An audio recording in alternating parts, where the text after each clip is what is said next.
What's up everyone, it's Benedict here, and today I'm back as the love guru with another red flag video. I made a red flag movies video a little while ago talking about if you're on a date with someone, if these are their favorite movies. Not necessarily disqualifying, but maybe raise an eyebrow, keep an eye out for that. Might indicate something about their personality. Today we're back with the same video, but for TV shows. So let's get into it. Again, please don't be offended if your favorite shows are on this list. Some of my favorite shows are on this list, as even seen on this opening slide here. Just something to note, just something to think about, you know what I mean? All in good fun. Starting with, speaking of favorite shows, we got Bojack Horseman as number one, man. This was the first thing I thought of, which is concerning because Bojack Horseman is my favorite show of all time. I adore Bojack Horseman. I'm obsessed with Bojack Horseman. In a way that's kind of a red flag, I'll be honest. You gotta think about your own red flags sometimes, and I think how much I like Bojack Horseman is kind of weird. Because as a show, it is objectively fantastic. It's super well written. It balances comedy and absurdism with genuine emotion and, really well done character development and all of that in this crazy, horse animal animated world. It's brilliant. It's so unique. It's so funny. That being said, though, it is a, very dark show. It's a very depressing show. And to watch it on repeat, basically, which is what I do, to have it basically as your comfort show, which it is for me, that is a bit weird. I don't know. Yeah, there's something about that. I've been told that that's a little bit off. I have watched BoJack Horseman probably a dozen times. I could probably quote quote all of it from beginning to end. I listen to it when I'm falling asleep sometimes. Yeah, I don't know. There's something about it that is something about the comedy mixed with depressing themes that I think is cool. I think just speaks to me. There's also a chance that if someone's really into BoJack Horseman, they might be, to borrow a Gen Z term, LARPing a little bit as a super deep person. They're like, oh my god, yeah, I'm so dark, I'm so twisted that I listen to BoJack Horseman while I'm falling asleep. Maybe that's what I'm doing here, you'll never know. But no, I love BoJack. Amazing show. That being said, though, if you're really into it and watch it over and over again, I don't know, you might be a little bit cooked. I'll be honest. So, yeah, that's number one that came to my mind. Number two, this one's a little bit more palatable, a little bit more easy to accept. Not one of my favorite shows. We have The Idol and Euphoria, the Sam Levinson, box set here. I have only seen the first 2 episodes, I think, of The Idol. I've seen all of Euphoria. If these are someone's favorite shows, if people align with Sam Levinson's creative choices and storytelling style, I would be a little concerned, I'll be honest, because I think I enjoy the style, I guess. Euphoria, especially earlier Euphoria, season 1 especially. The stylistic elements, the vibes of Euphoria, the music, the lighting, the cool, surreal camera work sometimes, and the flashback storytelling and all that, that was very cool. I don't know, the way that Sam Levinson seems to view the world, we saw in the latest season of Euphoria, we've seen with The Idol, this, faux intellectualism. You're trying to be smart and satirize stuff, but then you also end up being the thing you satirize. There's something just gross about Sam Levinson's work, I'll be honest. There's something off-putting, kind of icky about it. And I think if someone loves that, that's something to look out for. Or if they think that Sam Levinson's actually a super genius, I feel that's also, I don't want to say a low IQ characteristic, because that would be really mean to say, but I don't know, if you think Sam Levinson is an actual genius, if you thought Euphoria Season 3 was a masterpiece of satire, a little concerning, I'm open to the conversation. Euphoria Season 3 was maybe more interesting than people gave credit for, but it was also kind of bad. And yeah, The Idol, I've only seen the first 2 episodes, maybe it becomes genius after that. I'm gonna guess not. Yeah. Sam Levinson's work just feels sort of self-indulgent, a bit narcissistic, a bit gross. Nothing against him personally, I guess. No offense, bro, but yeah. If someone's really into these, something to think about. True crime. Yeah, this is one of the more generic ones. In the red flag movies, I had the Literally Me movies of if he loves the Joker because he thinks he's the Joker, then that's not good.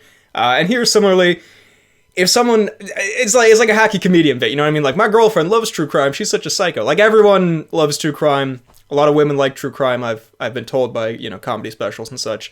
So it's not the worst thing in the world, but there is something a little bit, I do think it's a little odd to watch all these documentaries about people getting killed by their husbands and wives and dismembered and all this horrible shit. And there's a voyeuristic, you looking at the car crash kind of quality to it. Lots of people have analyzed why people watch it, and I will occasionally watch a JCS criminal psychology video on YouTube. You know what I mean?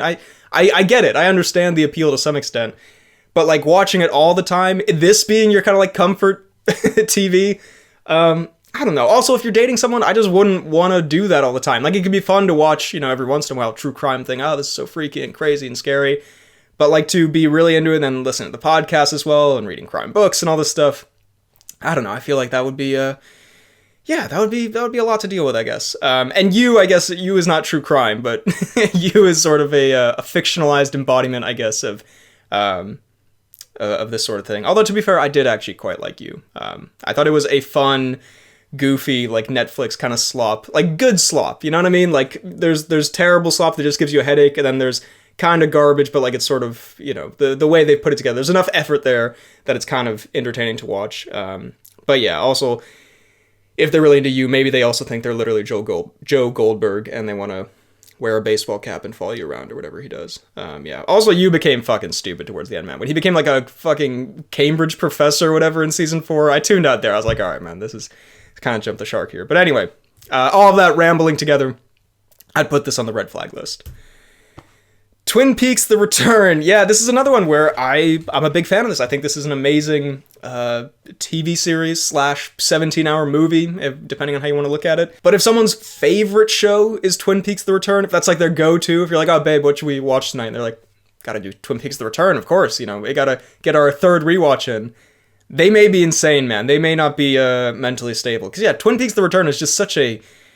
I mean, it's a masterpiece, but it is a kind of horrible show to watch in a way. I don't know. Especially, like, Twin Peaks is such a, fun show. It was so mainstream as well. It's David Lynch for the mainstream. Like, it's got the weird Lynch-isms in it, but it's also very entertaining and, wholesome and kind of got likable characters. Then The Return, turns it all on its head. It's a brilliant, almost like send-up of the legacy sequel concept. But it is like, I mean, it's unpleasant. It's like, it's not fun to look at. Like, I think that's intentional, but like, it's quite an ugly show at times. It's got very, confusing and unpleasant themes at times. And again, it comes together for a brilliant work of art. But, oh my god, man. Yeah, I'm not, like, dying to watch The Return again, you know what I mean? Like, I want to rewatch Twin Peaks. I saw it for the first time, like, a couple years ago. It's fall now, you know what I mean? I'm kind of in the Twin Peaks mood. Get, like, a cider out, watch Twin Peaks. That could be fun. Watching The Return again, not something I really want to do anytime soon. It's also very slow, which, again, is intentional. It's almost like David Lynch trolling the audience, where, like, the guy's sweeping the floor for, like, 2 minutes straight, or the whole Dougie Jones plotline, which, again, Dougie Jones is the GOAT. But...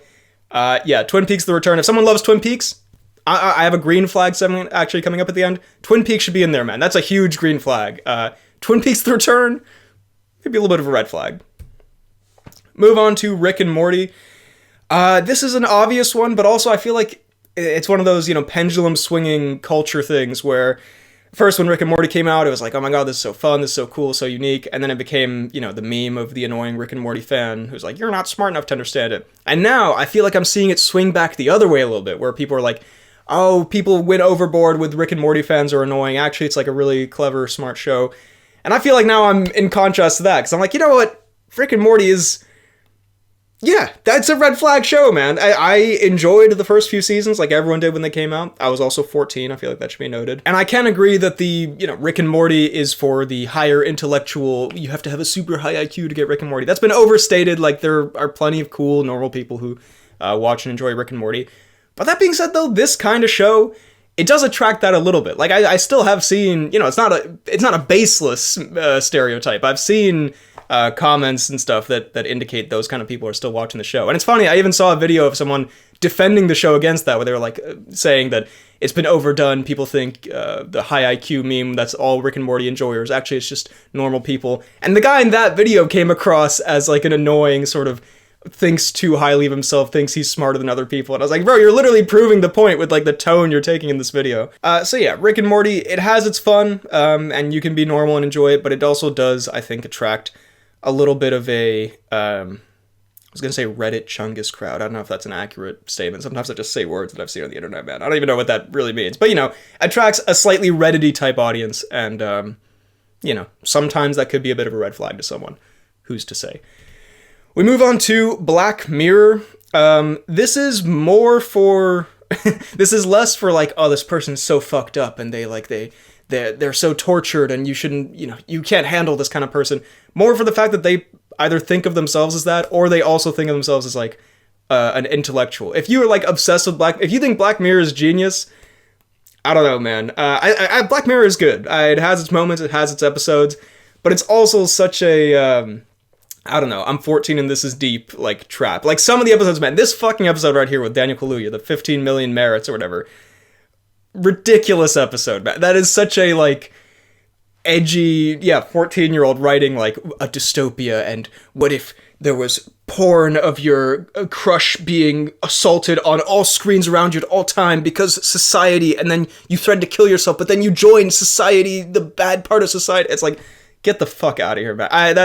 It pisses me off so much when something thinks it's deep and it's like the most obvious in your face on the nose thing. And I feel like that's a lot of Black Mirror. Or it's so over the top that it's like laughable. Like the egg episode with John Hamm, which again it's a good episode. It's a solid episode, but people talk about that episode like it's genius or whatever. And at the end, spoiler alert for the egg episode, like they lock this guy in a virtual prison for like infinite years, like quintillions of years. It's like 1 second in the real world is like 100 years in the egg world, and they're like, yeah, we'll leave him there over the weekend. And so he's there for, I remember I did the calculation. It was like, an unfathomable amount of time, and I was just like, that's so over the top and trying to be dark and crazy that it loses all meaning because you're trying too hard. You know what I mean? So anyway, Black Mirror, it has its standout moments, it has its good episodes, but I also think it's a show that thinks it's like really deep. And yeah, I think it could be watched like, oh, that was an interesting episode, that was kind of a cool idea. But if you watch it, if someone's talking about the show and they're like, it's a life-changing experience, it'll open your eyes to stuff you never even thought of before, when like a lot of the ideas in Black Mirror are pretty obvious. I don't know. I would consider that a slight red flag. But maybe I'm also up my own ass. I don't know. But yeah, Black Mirror, good stuff in there. I'd put it on the list. Entourage. Yeah, this is... I was going to include, what was it? I was going to put Peaky Blinders on here as a bit of the, like, I don't know, you think you're a Sigma male kind of thing. But I haven't seen Peaky Blinders. I'm sure it's a great show. I don't want to distill it exactly to that. And Entourage is pretty fun. I've seen a bit of Entourage. I think I've seen, like, the first season, maybe. It's a fun show. Like, I get the appeal. It's not, like, high art. But I could see how it could be a comfort show. It's pretty funny. It's a decent comedy. It is, like, a very douchey show as well. Like, it is a... I could see it attracting douchebags enjoying Entourage. I'm sure that's like a stereotype around it. But yeah, it's about Vinny Chase and the boys in LA, and they're living in Hollywood, banging chicks and going to parties. And again, there's a comfort show kind of goofy quality to it that's fun. But if someone said Entourage is their favorite show, I would definitely look out for that. It's a bit Wolf of Wall Street core, where it's like, okay, it's a good thing. It's not inherently wrong to like it, but like, might say something about you as a person depending on the reasons you like it. So yeah, Entourage I would put as a red flag. Ooh, okay. This is a controversial one. This is another one where I love this show. I'm a huge Smiling Friends fan. If you've watched the channel for a bit, I ranked the episodes, and there isn't really an episode that I don't like. I think it's a very funny show. And I thought it was kind of a shame when they canceled it, but also I kind of appreciate it. They don't want to go down the Simpsons route of where it loses its magic. That being said, though, Smiling Friends. Slightly, like, chud-coded show. I don't know. Is that just me? Like, there's something about Smiling Friends. Maybe it's the internet, like, brain rot element to it. Maybe chud-coded is the wrong word. But, like, to enjoy Smiling Friends, you have to be, like, a little bit internet brain rotted. And that's not necessarily a bad thing. It's part of the reason why I enjoy it. But I don't know. I could imagine someone who's too irony poisoned, someone who would like speak in Instagram GIF react images, you know what I mean? Like, there's a chance. Again, I love Smiling Friends. I'm not saying it's a definitive thing, but a little Rick and Morty coded, I guess, in that the type of person this show might attract could be someone who's kind of annoying. I'll put that out there. That being said, though, Smiling Friends is pretty peak. And you know what? I think they did a good job of ending it when they did, because it was starting to become, not to be like the guy who's like, oh, it's too mainstream now, I don't like it anymore. But it was starting to become so mainstream that, like, I think it was going to cavalcade into Smiling Friends would definitely be on a red flag list. Whereas now it's kind of like, it could attract a certain type of person, but it's pretty fun, It stayed underground enough for long enough, and they canceled it where it didn't become like a Rick and Morty type of situation. So yeah, I would put Smiling Friends here a little bit begrudgingly, but also I can see it. I could understand if someone put this on a list.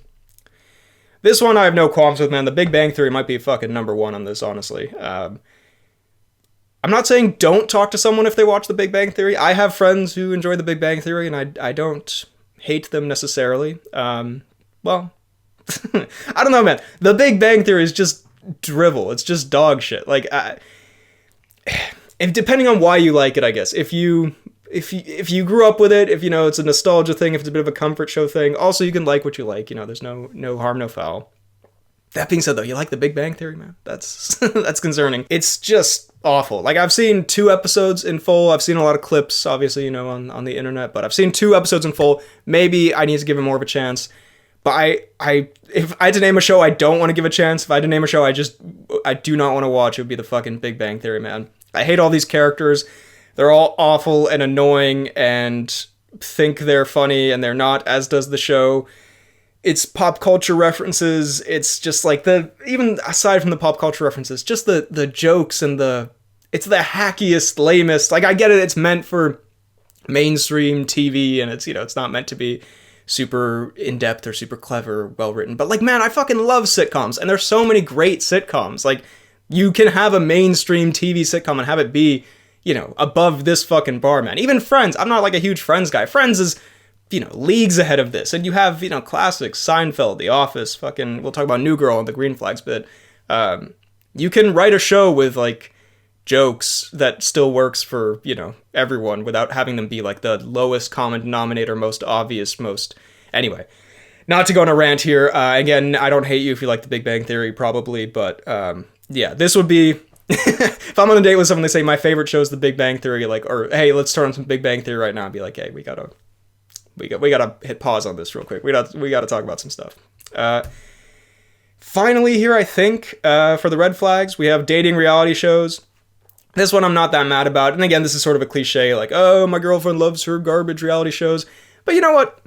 There's a comfort thing to slop garbage TV. Like, I get that. We all engage in our slop in our different ways. And if you're into the drama, if you're into the, you know, the sexy drama fights of Love Island and Temptation Island and Love is Blind or whatever these shows are, I can kind of see it. My only real beef comes from the fact that, like, there's so many fucking episodes of these. Like, there's an infinite number of... You could spend your life watching these shows and there'd be more to get through, you know? I feel like some of these shows have, like... Aren't there some of these that have episodes every day? Didn't Love Island... I was dating someone at one point, he was watching Love Island, and we would watch it together. I'm pretty sure there was an episode every day, and I was like, okay, this is a lot, man. This is a bit too much for for me to handle. So yeah, look, enjoy your comfort show, enjoy some slop, but mitigate the slop. I think, you know, you can't overdose on the slop, and I feel like dating reality shows are a place to do that. Also, I mean, it's just fucking painful. These are like the most annoying people in the world, all yelling at each other in bikinis for, you know, 5 billion episodes. So yeah, not great.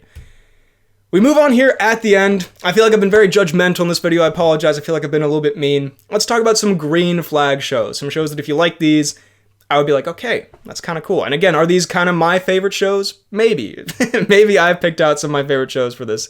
But we start out with Invincible, man. I don't know. I feel like if you like Invincible, something about the Invincible fan base. I mean, the Invincible fan base is kind of brain rotted and insane, but there is something wholesome, and it's just a banging show, man. And if you're into there's something charming about the nerdiness of being an Invincible fan, especially like in later seasons. If you know about the Viltrumite War and I haven't read the Invincible comic, I've just watched the show. But if you're on top of like the season 4 lore and the characters and the goofy Invincible world that's half parody of superheroes and half its own cool superhero world, I don't know. There's something charming about the nerdiness of an Invincible enjoyer. I'd put that in a green flag category.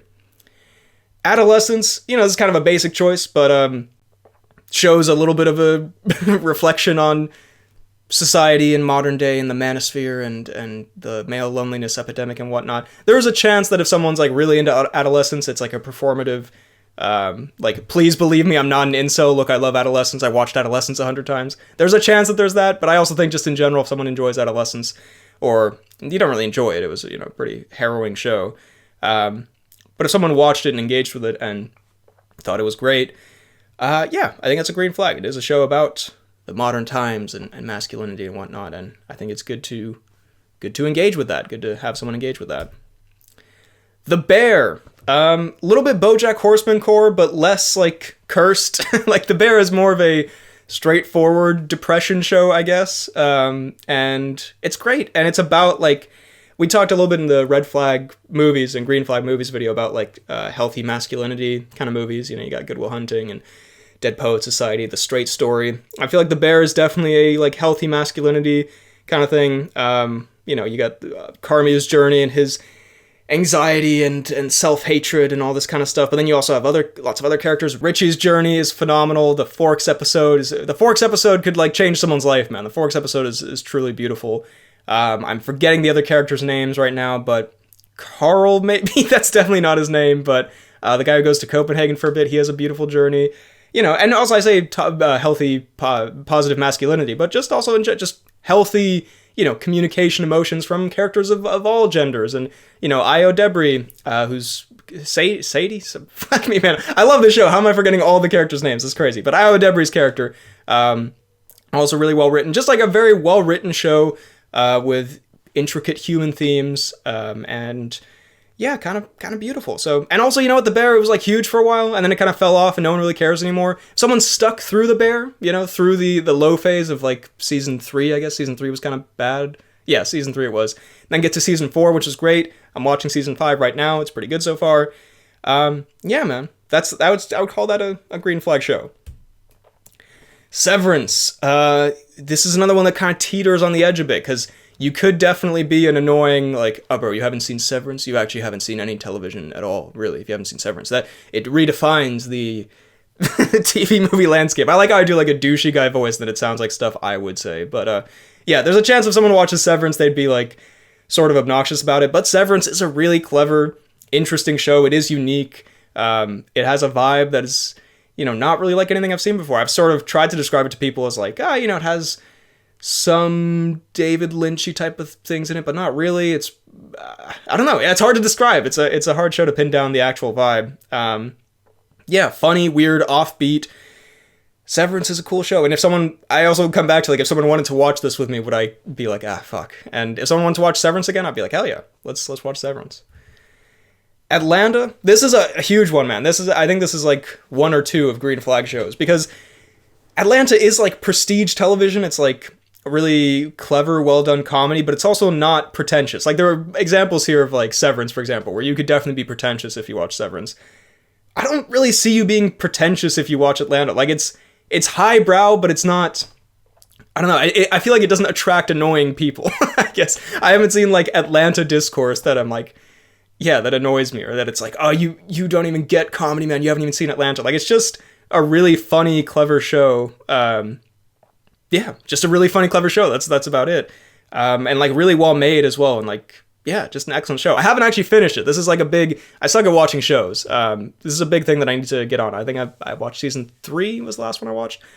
But it's been consistently great. Every time I turn it back on, I'm like, oh yeah, why did I take a break from watching this? This is amazing. So yeah, Atlanta would be high on the green flag scale. And it's, you know, it's a very popular show. It's slightly niche enough where also it feels like, okay, like there's something, I don't know, again, maybe my own pretentious douchebag brain, I'm like, ooh, okay, you've seen Atlanta. Like, not to be the guy who's like, you're a girl and you've seen a show that I know, oh my god, but like, there's something kind of cool about someone who's seen Atlanta, you know? Anyway, we move on to New Girl. This is a big personal pick for me, but I adore New Girl. I think New Girl is my peak comfort show, probably, outside of Bojack Horseman, but this is more of a, like, real comfort show.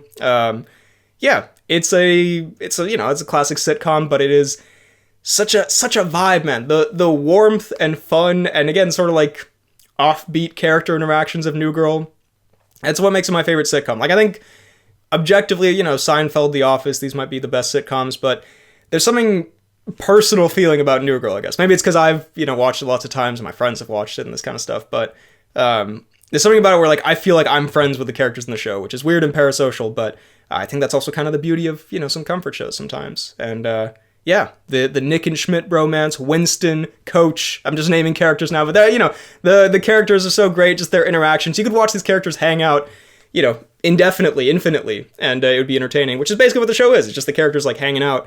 And it's a great vibe. So yeah, if someone likes New Girl, I feel like that shows, I don't know, that they enjoy fun, wholesome shows, and they have good taste in them. And also, I would be very down to watch New Girl with them. So green flag. We have The Great British Baking Show plus Cake Boss, bro. What is this photo of Buddy Valastro, man? Why does he look like... Why does he look like he's gonna beat me to death with that fucking rolling pin? But yeah, baking shows, cake shows. Great British Bake Off is like just a very, again, speaking of wholesome, very wholesome, relaxing show. I feel like there's just good vibes here, man. There's, I watch a lot of movies about, fighting and war and death and existential whatever. Like, it is nice to watch something that's just purely good. It's just people in a tent baking cakes, and they're all nice to each other. I guess that's the difference in like what I've seen from American versus British reality shows. But like, for example, Buddy Valastro, we'll talk about Cake Boss, but there was a spin-off, The Next Great Baker, where it was like a baking competition show with the Cake Boss. And, it was very dramatic, it was very competitive, and people crying and all this, classic American big reality show drama. Whereas the Great British Baking Show, they're all nice to each other, they're all helping each other out, they're all pleasant British people. It's a great vibe, man. Yeah, so no, the vibes of Great British Baking Show are great. And then I will say Cake Boss, even though that's like an American, big TLC reality show bullshit, I just have a lot of nostalgia for Cake Boss. Buddy Valastro, man, he's the boss.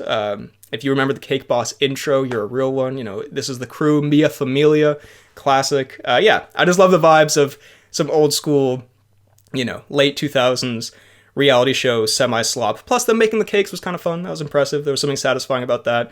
But yeah, Buddy Valastro, don't know what he's up to now. I hope he hasn't been, like, canceled or something. But if not, my goat, man, the classic Cake Boss, I'd put those here. And final show in the green flags category, I'm gonna say Fawlty Towers, man. Fawlty Towers is, speaking of, like, sitcoms and peak comedy, yeah, Fawlty Towers, and speaking of British, Fawlty Towers is, that might be the best sitcom, actually. I was talking about The Office and Seinfeld. I think Fawlty Towers might be the best sitcom. And in contrast to the wholesomeness of the Great British Baking Show, it's quite, I guess, unpleasant in a certain way, in that British comedy way. But not unpleasant to watch, just, these characters are, Basil Fawlty is like an awful person. But super charming, just really clever. I also watched it growing up, so I'm sure I have like a nostalgic, comfort, warmth attached to it. But so many classic episodes. I think if you've never seen Fawlty Towers, it is like the best sitcom. I would highly recommend it. Manuel, my goat, as well.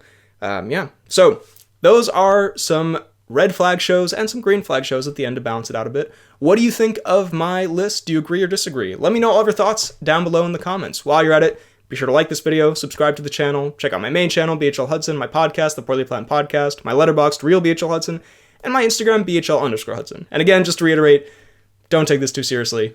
It's not that deep. We're just having a good time here. Thank you for watching. I'll see you next time.